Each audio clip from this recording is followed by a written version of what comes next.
ہم وزن اعتبار سے من صام رمضان ایمانا واحتسابا غفر له ما تقدم من ذنبه من قام رمضان ایمانا واحتسابا غفر له ما تقدم من ذنبه۔ اب سوال پیدا ہوتا ہے قیام اللیل سے مراد کیا ہے؟ یہاں پہ میں تراویح کی کا جو پس منظر ہے وہ بیان کر دینا چاہتا ہوں۔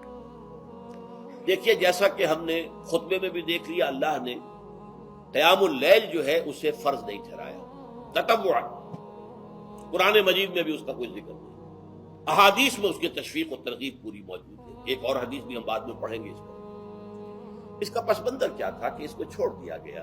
اب ظاہر بات ہے مسلمانوں میں کمزور بھی ہیں، مسلمانوں میں وہ مزدوری کرنے والے بھی ہیں، روزہ تو فرض ہے ان پر، چاہے مئی کا مہینہ ہے اور گندم کاٹنی ہے، روزہ تو پھر بھی رکھنا ہوگا، یہ سب کچھ، لیکن یہ کہ رات کو پھر کھڑے رہنا ان کے لیے جاگنا ممکن نہیں، لہذا ان کے اوپر یہ چیز فرض نہیں۔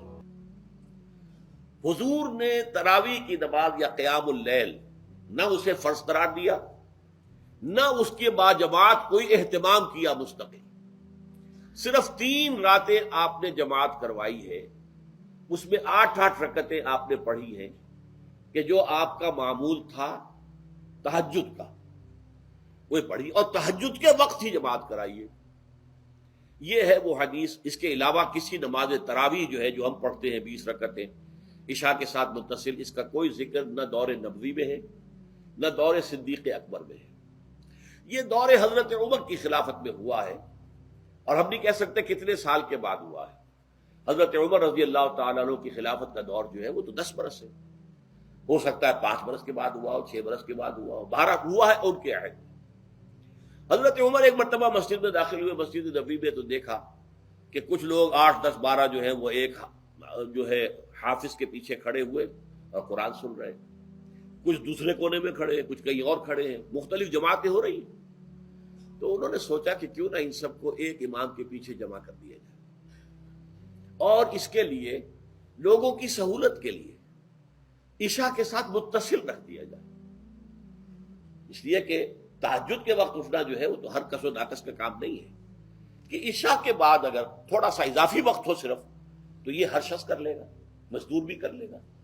لہذا آپ نے یہ نظام تجویز فرمایا کہ عشاء کے متصل بعد 20 رکعت نماز پڑھی جائے اور ایک امام کے پیچھے پڑھی جائے۔ یہ گویا کہ اجتہاد ہے حضرت عمر رضی اللہ تعالی عنہ، اس کو آپ نے خود بدعت بھی قرار دیا ہے، لیکن بدعت حسنہ۔ بدعت کس اعتبار سے؟ لغوی اعتبار سے، نئی بات، اس لیے کہ حضور کے زمانے میں نہیں تھی، تو یہ اس طریقے سے ایک نئی بات ہے، لیکن یہ بات چونکہ بہت اچھی ہے، بہت عمدہ ہے۔ آپ جب یہ نظام چل پڑا تو ایک دن مسجد میں آئے، دیکھا کہ بڑی بھری مسجد ہے، صحابہ کھڑے ہیں اور ایک امام کے پیچھے قرآن سن رہے ہیں۔ آپ نے فرمایا نعم البدعۃ ھذہ، یہ جو ہم نے نئی بات شروع کی ہے یہ بہت اچھی ہے، بہت عمدہ ہے۔ اب یہاں سے فرق واقع ہو گیا ہے۔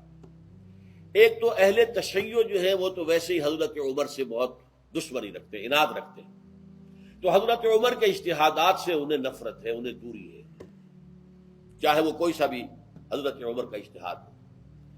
ہمارے ہاں اہل حدیث حضرات بھی در حقیقت حضرت عمر یا کسی اور خلیفہ راشد کے فعل کو وہ سمجھتے ہیں کہ یہ ایگزیکٹو آرڈرز ہیں، یہ ہمیشہ کے لیے نہیں ہے۔ حضرت عمر نے اپنے دور میں ایک نظام قائم کیا، ان کے دور کے لیے ٹھیک تھا، یہ ہمیشہ کے لیے نہیں۔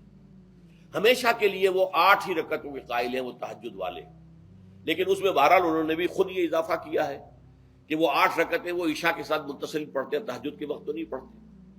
اور حضور نے تو صرف 3 روز جو ہے وہ کرائی تھی جماعت، وہ لوگ 30 دن یا 29 دن پڑھ رہے ہیں، تو اضافہ تو انہوں نے بھی کر دیا، وہ نظام میں تبدیلی تو ہو گئی۔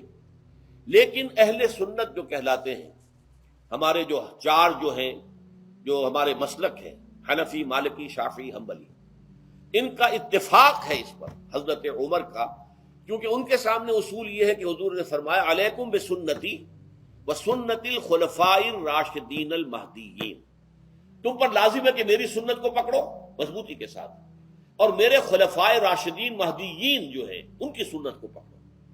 اس اصول سے یہ چاروں فقہیں جو ہیں حضرت عمر کے اجتہادات جو ہیں ان کو بھی پابندی سمجھتے ہیں کہ تمام عمر کے لیے، قیامت تک کے لیے امت مسلمہ پر ان کی پیروی لازم ہے، لہذا اس میں اجماع ہے۔ اور یہاں تک کہ یہ سب سے آخری جو اس میں مسلک پیدا ہوا ہے زمانی اعتبار سے، سب سے پہلے مسلک جو ہے حنفی پیدا ہوا ہے، پھر مالکی پیدا ہوا ہے، پھر شافعی پیدا ہوا ہے، اور پھر حنبلی آخری ہے۔ اور امام احمد ابن حنبل بہت بڑے محدث بھی ہیں۔ مسند احمد ابن حنبل جو ہے وہ بہت بڑی کتاب ہے، بہت اہم کتاب ہے، جامع کتاب ہے۔ تو ان کے ہاں بھی 20 رکعتیں ہیں۔ چنانچہ حرمین شریفین میں، سعودی عرب میں، مکے اور مدینہ منورہ میں جو نماز تراویح ہوتی ہے اس کی 20 رکعتیں ہیں، لیکن اہل حدیث حضرات جو ہیں وہ اس 8 کے اوپر اکتفا کرتے ہیں۔ بہرحال یہ ایک اختلاف ہے جو میں نے اس کا پس منظر بیان کر دیا۔ لیکن اس 20 رکعت نماز سے ادا کرنے سے، جو کہ زیادہ سے زیادہ 50 منٹ یا 1 گھنٹہ لگتا ہے، اس سے وہ قیام اللیل کا حق ادا نہیں ہوتا۔ قیام اللیل کا تو کچھ اور ہی تقاضا ہے۔ قیام کسے کہتے ہیں؟ یہ سورہ مزمل سے واضح ہوتا ہے۔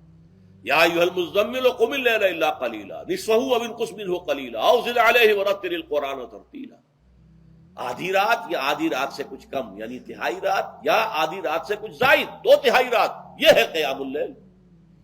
چنانچہ سورہ مزمل ہی کی آخری آیت جو دوسرا رکوع مشتمل ہے جس پر، اس میں صاف کہہ دیا گیا ان ربک یعلم انک تقوم ادنی من ثلثی اللیل ونصفہ وثلثہ وطائفۃ من الذین معک۔ اے اللہ کے نبی، اللہ خوب واقف ہے کہ آپ بھی اور آپ کے ساتھ ایک جماعت بھی رات کو کھڑی رہتی ہے، 2/3 رات یا آدھی رات یا 1/3 رات۔